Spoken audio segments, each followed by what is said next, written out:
please. Thank you very much. Before we begin, I want to provide a brief report on the unprecedented success our country has been witnessing in recent weeks. Since even before the election, we've been making extraordinary progress. The American people gave us a clear mandate to save our country, and we won all 7 swing states by large margins, historic. Very importantly, we won the popular vote by millions and millions of votes. Also, all 50 states, as you know, shifted toward the Republican Party, and that's never happened before. All 50, every single one of them. In our first week in office, we set records, taking over 350 executive actions. That's not been done before. And it has reportedly been the single most effective opening week of any presidency in history. And we want to keep it that way. We want to keep it going.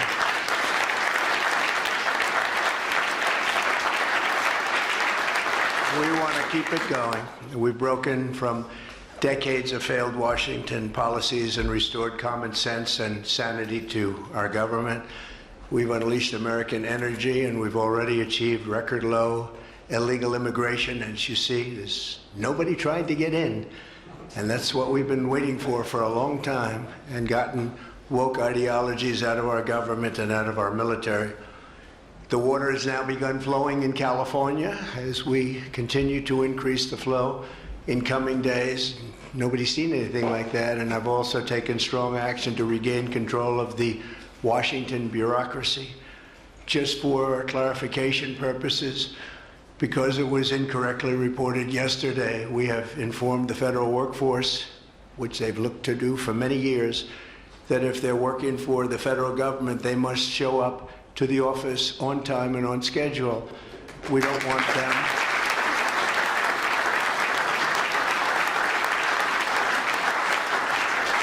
We don't want them to work from home because, as everyone knows, most of the time they're not working, they're not very productive, and it's unfair to the millions of people in the United States who are in fact working hard from job sites and not from their home.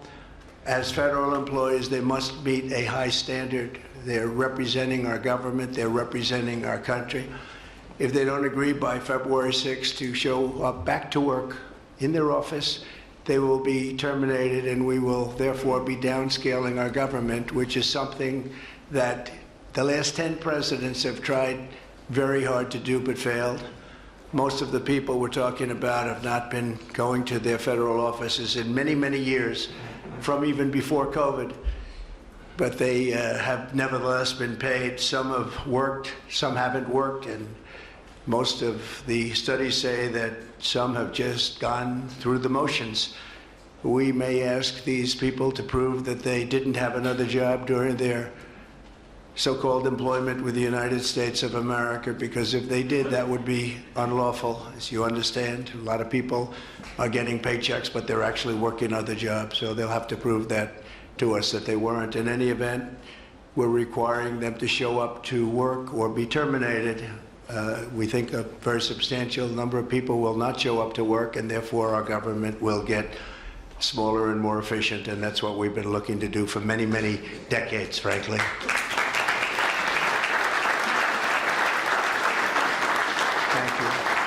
In addition, there was a short-term pause or funding freeze on certain discretionary spending payments, such as government grants, only for us to quickly look at the scams, dishonesty, waste, and abuse that's taken place in our government for too long. As was explicitly stated, this in no way affected Social Security, Medicare, Medicaid, or other entitlements that Americans depend on. I've made abundantly clear from the very first day that I ran from office. That was a long time ago now. That's 2015. If you think about it, I announced in 2015, and we won in 2016. We did very well in 2020, but we did really well just recently. And I'm restating right now to correct any confusion that the media has purposely and somehow, for whatever reason, created Social Security, Medicare, Medicaid have not been affected by any action we're taking in any way, shape, or form. We are merely looking at parts of the big bureaucracy where there has been tremendous waste and fraud and abuse. In that process, we identified and stopped $50 million being sent to Gaza to buy condoms for Hamas. 50 million. And you know what's happened to them? They've used them as a method of making bombs. How about that? We stopped an attempt to make an illicit payment for illegal alien resettlement. We canceled $181 million in DEI training contracts. This is just for the training of people in DEI, which has been terminated and completely terminated. And we paused $1.7 billion in unauthorized payments to foreign organizations, including stopping more than $40 million that was on its way out the door to the very corrupt World Health Organization, which has not done its job and not done it properly. We also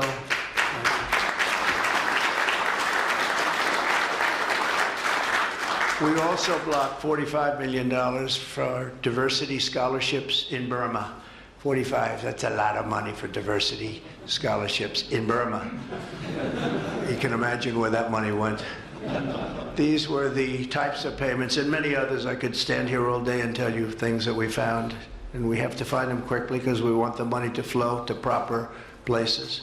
But these were the payments and types of payments affected by the temporary freeze, and the American people strongly support these efforts. I talked about it during the campaign, and they voted for us in record numbers. Every single day, we're now putting America first and fighting to get the most out of every single tax dollar for our great citizens. We've gathered this afternoon to take another historic action. However, in a few moments, the Laken Riley Act will become the very first bill that I proudly sign into law as the 47th President of the United States.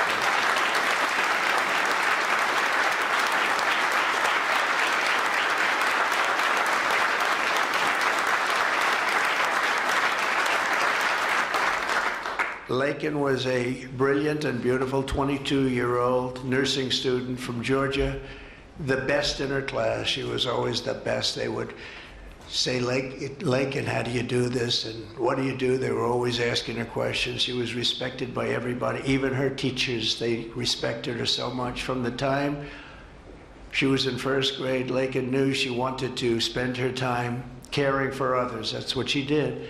To her friends and classmates, she was a light of warmth and kindness in every single room. To her parents and family, she was everything in the world. They've had a miserable period of time. Just after 9 a.m. last February 22nd, Laken went out for a jog on the campus of the University of Georgia, but she was just never returned. She never came back, did she, huh? Parents are here, sister, all of her relatives. While on her run, Laken was attacked, viciously assaulted, beaten, brutalized, and murdered by an illegal alien gang member who was set loose into our country by the last administration. We are deeply honored to be joined today by Laken's parents, Allison and John, and her sister, Lauren. Thank you very much. Thank you.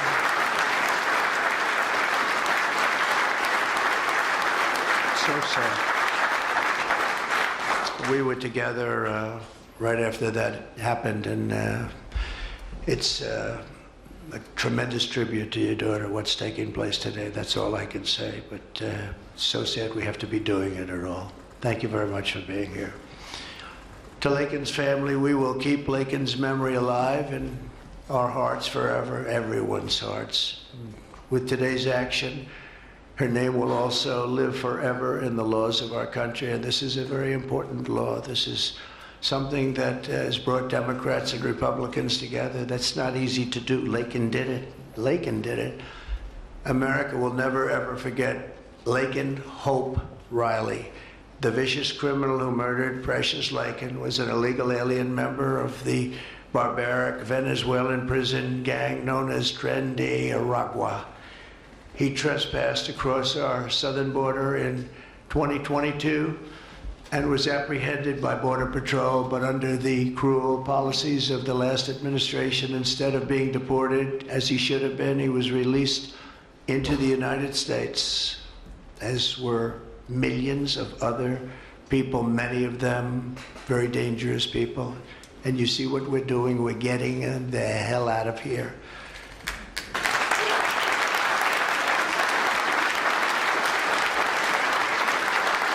He was soon arrested again in New York City on charges of endangering a child, but because of New York City's deadly sanctuary policies, as we have in California and many other places, which we're going to end them, he was released again to reoffend. The Biden administration then provided this illegal alien criminal with a free, taxpayer-funded flight from New York to Georgia, where he was arrested yet again, constantly, this time for stealing from a Walmart along with his gang member brother, who was a bad one. Only after being released a third time by the U.S. law enforcement did this cold-blooded criminal go out in that fateful morning hunting for women on whom to prey. That's what he did. He hunted. It was like a hunter. And we're going to show him who the hunter is.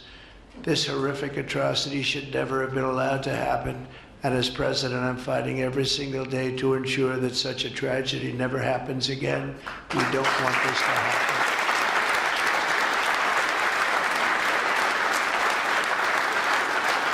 And under the law, thank you.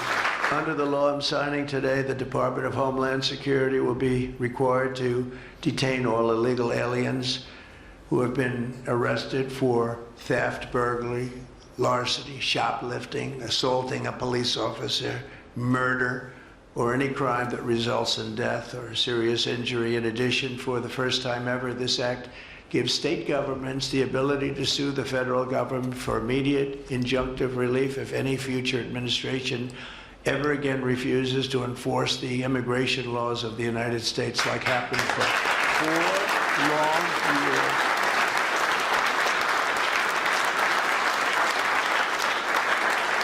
And that was happening for 4 long years, frightful years. Amazing. You'd say, how can people do this? How can they allow this to happen? How can they allow criminals to pour into our country and then try and defend it? And they're still trying to defend it, but they can't. That's why I'm here instead of somebody else, actually.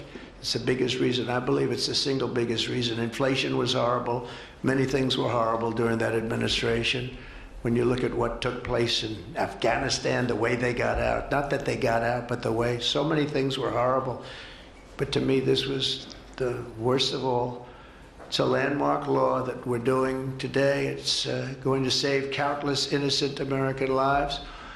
I want to thank every House Republican, every Senate Republican, as well as the 12 Senate Democrats and the 48 House Democrats who voted to pass this vitally important bill, and many of them are with us today, and I really do appreciate it. And I very much especially appreciate the bipartisan support. The Democrats, really a big percentage of them came through, and plenty of them wanted to. They probably felt they couldn't, but they really wanted to.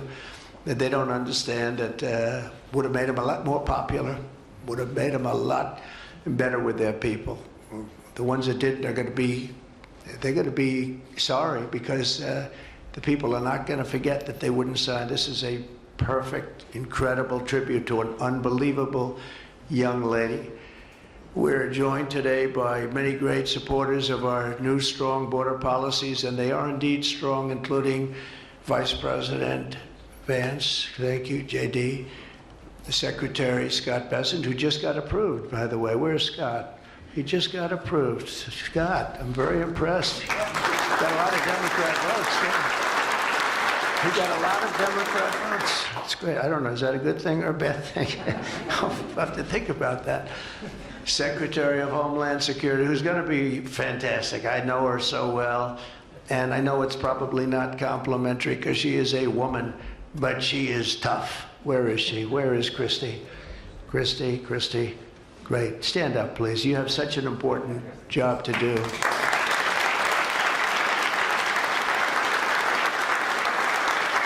Really great. Thank you very much. And don't let that look fool you. That look is She's tough, and she cannot stand that she's having to sit here and even listen to this today.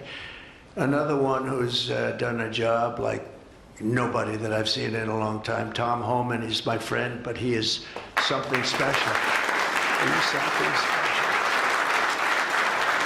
Yeah. And Tom and Christy, the numbers are unbelievable. What's happened? It's like just shut down. Nobody thought that was even possible. It's just shut down. They showed an area that a year ago had thousands and thousands of people rushing into our country.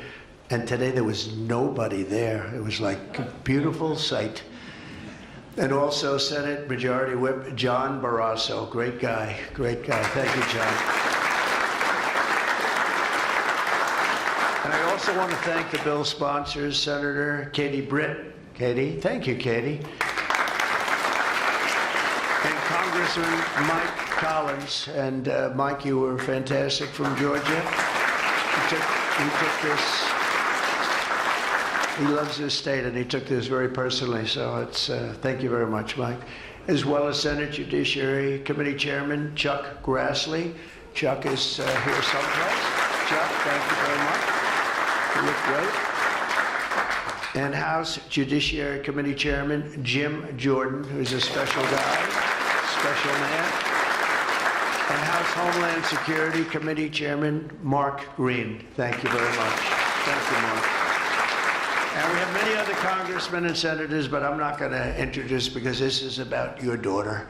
This is about something that's so important, and we're going to just go along. Thank you also. We have to say Burt Jones is in the room, and Burt is your lieutenant governor, and he was on this like you wouldn't believe. Thank you very much. I see you sitting there. Thank you very much. So we have state, local officials, we have law enforcement organizations, we have everybody. Most of them are in the room or represented in the room, and they're incredible people, and I've never seen them come together like they have for this. I've done many of these, not of this kind, but different bills, different passages having to do with many different things, from homeland security to inner security to taxes to 50 different items. I've never seen such support as you have today and as your great daughter has today. So I've never seen anything like it. And we have to thank your daughter for that, because she's going to save a lot of lives. She's going to be responsible for saving a lot of lives. So I'd like to just say to the Angel families, I've been with them and they've been with me from 2015 when I first got this crazy idea in my head to run for president because we can do better as a country. I want to thank so many of the people that are here that have been the angel moms, and we call them angel moms, but they're angel families, fathers and sons and daughters, but they've suffered tremendously like you have for no reason whatsoever. I want to thank Alexis Nungari, the mother of 12-year-old Jocelyn Nungari, murdered last summer by 2 illegal alien gang members released into the United States by Joe Biden's open border stupid policies.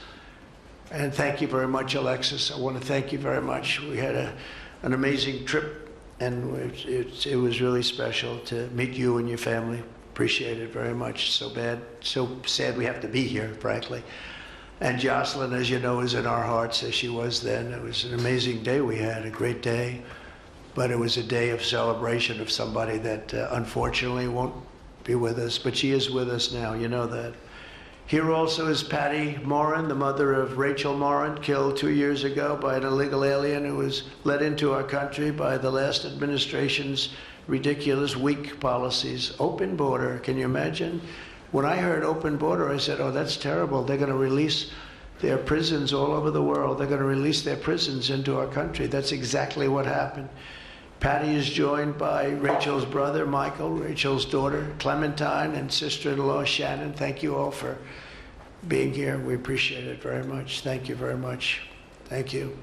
With us as well is the loving family of Kayla Hamilton, a 20-year-old girl murdered in July 2022 by the MS-13 illegal alien gang member who is violent, vicious, and they knew it, and they didn't do anything about it. And I want to thank you to Kayla's mother, Tammy, and her grandmother, Kathy, and her stepfather, Jeremiah, very much. And finally, I want to thank others who have also suffered this horrible scourge that goes on with young people being killed, and other people too, but young people, largely young people being killed. Thank you to Scott Root, the father of Sarah Root, killed at 21 years of age. Think of that, 21 by an illegal alien, shouldn't have been in our country, would have never been in our country if we were here. What a sad thing. To each of these angel families, we love you and we stand in awe of your courage and your strength. It's the toughest thing anybody has to go through. Many of the angel families here today were betrayed by the last administration, and with its heartless and foolish and really very, very arrogant and very, very dumb policies.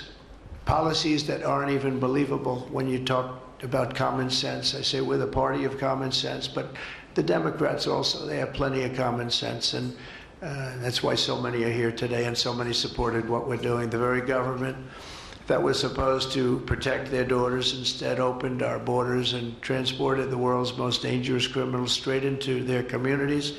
They came from prisons and jails and insane asylums and mental institutions from all over the world, not just South America. People think South America. They come from all over the world. They come from every continent.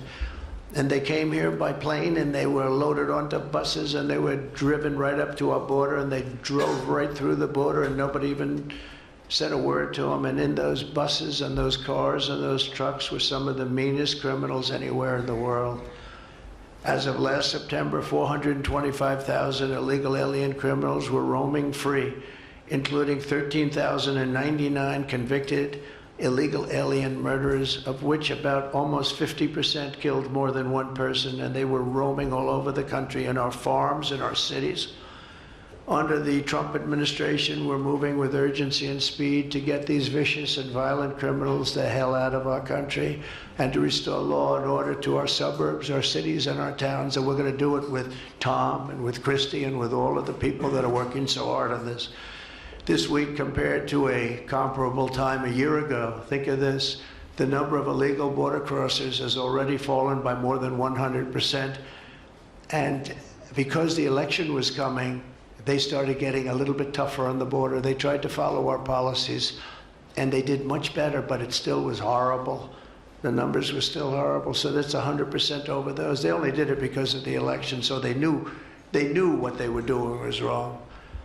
And those who do cross the border, and you're seeing that every time, all you have to do is turn on your television set or pick up a newspaper, or read any form of new media, because we have a lot of new media today, fortunately, that's letting the word get out. But they're watching these people be captured and removed from our country. ICE arrests have risen by 15 times in just a short period. And over the past 8 days, the heroes of ICE and Border Patrol, we can never forget Border Patrol. Those people, I've gotten to know so many of them. Our border czar, as you remember, never went to the border and never made a phone call. She was the border czar. She never made one phone call. They went to the heads of border. They went to the heads of ICE. Did you ever get a call? No. And she admitted she never made one call, but she was the border czar. And that's exactly what our border was all about. The heroes of ICE have arrested thousands and thousands of illegal alien criminals, including hundreds of gang members, traffickers, child predators, terrorists, and murderers. For the first time in history, we're loading dangerous and illegal aliens into military aircraft and flying them back to the places from which they came. You probably read about Colombia 2 days ago. They said, no, we're not taking them. I said, we're going to take them. You're going to take them. You're going to like it, too. You're going to take them.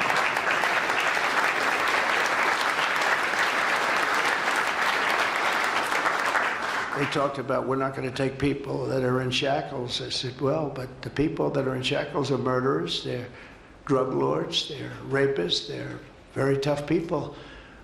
They make our criminals look like very nice people. That's about the only thing that comes out of this. And I say, could you imagine you're a pilot on the plane and you have your co-pilot and you're sitting there and you have 150 people, no shackles, and they like to murder people? This would not be a good flight. So Colombia apologized to us profusely within an hour. based on something I said, meaning you're going to pay tariffs like nobody's ever paid tariffs before, but they actually wanted to terminate his position. They're essentially Congress met and they were very angry with them, but they actually said they were going to send the presidential plane to pick up these criminals and to bring them because they didn't want to inconvenience us or have us do a second flight, and that's what they did. And I appreciate it, and I do appreciate the people of Colombia are wonderful people, and the representatives really acted well, and I appreciated they took back that tough talk. But, you know, we may have tough talk from others, but it's not going to mean anything. They're going to all take them back, and they're going to like it, too. They're going to like it. They're going to take it back, and they're going to like it. Today, I'm also signing an executive order to instruct the Departments of Defense and Homeland Security to begin preparing the 30,000-person migrant facility at Guantanamo Bay. Most people don't even know about it. We have 30,000 beds in Guantanamo to detain the worst criminal illegal aliens threatening the American people. Some of them are so bad we don't even trust the countries to hold them because we don't want them coming back, so we're going to send them out to Guantanamo. This will double our capacity immediately, right? And tough. That's a tough place to get out of. Today's signings bring us one step closer to eradicating the scourge of migrant crime in our communities once and for all. And it was just it's just an unforced error that we even have to be doing this. Now we need Congress to provide full funding for the complete and total restoration of our sovereign borders, as well as financial support to remove record numbers of illegal aliens. And these are illegal alien killers, criminals at levels that nobody's ever seen before. And you would have known that, and you were there when I said it. I said everybody that's bad is going to be thrown. If you look at Venezuela, Venezuela's crime is down 77% because they've taken their gang members, their prisoners, their drug dealers, their drug lords. They've shipped them all into the United States. Many other countries, their crime is way down, and our crime is not doing well. But we're going to have it do really well very soon, and we're shipping all these people back where they came from. And now, before I sign the Laken Riley Act into law, I would like to ask Laken's really incredible mother, who I've gotten to know. A very sad day I got to know her. But this is an amazing tribute to an amazing young person. And if you could come up, Allison, and say a few words, that would be great. Thank you very much.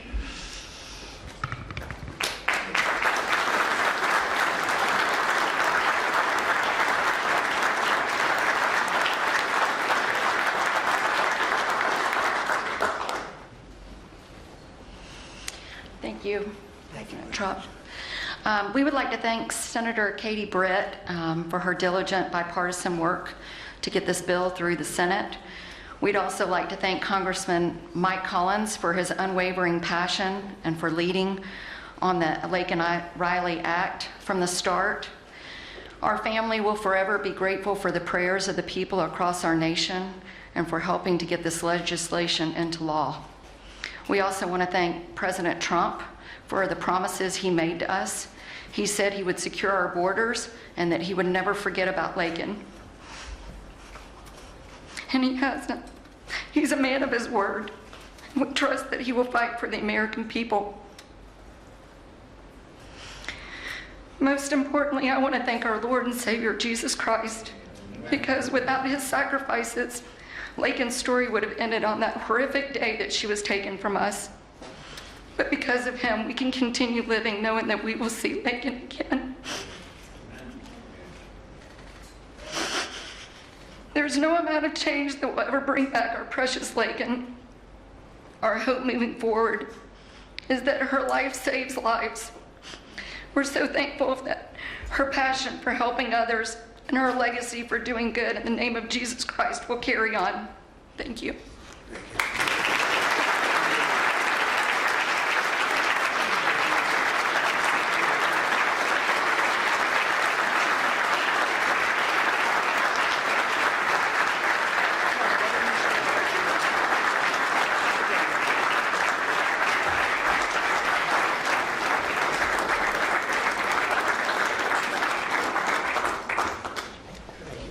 Sign this in honor of Laken Riley.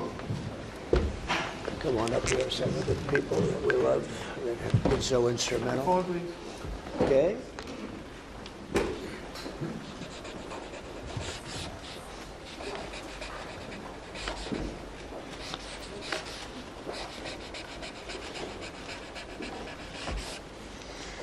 Okay.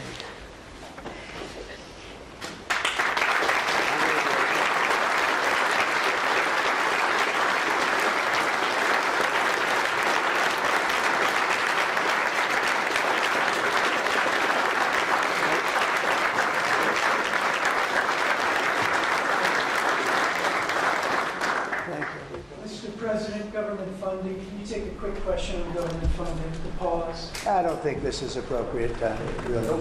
I respect that, but I don't think it's appropriate. I can just tell you, government is doing very well, and we're cutting way back, but this is not the appropriate time. Thank you.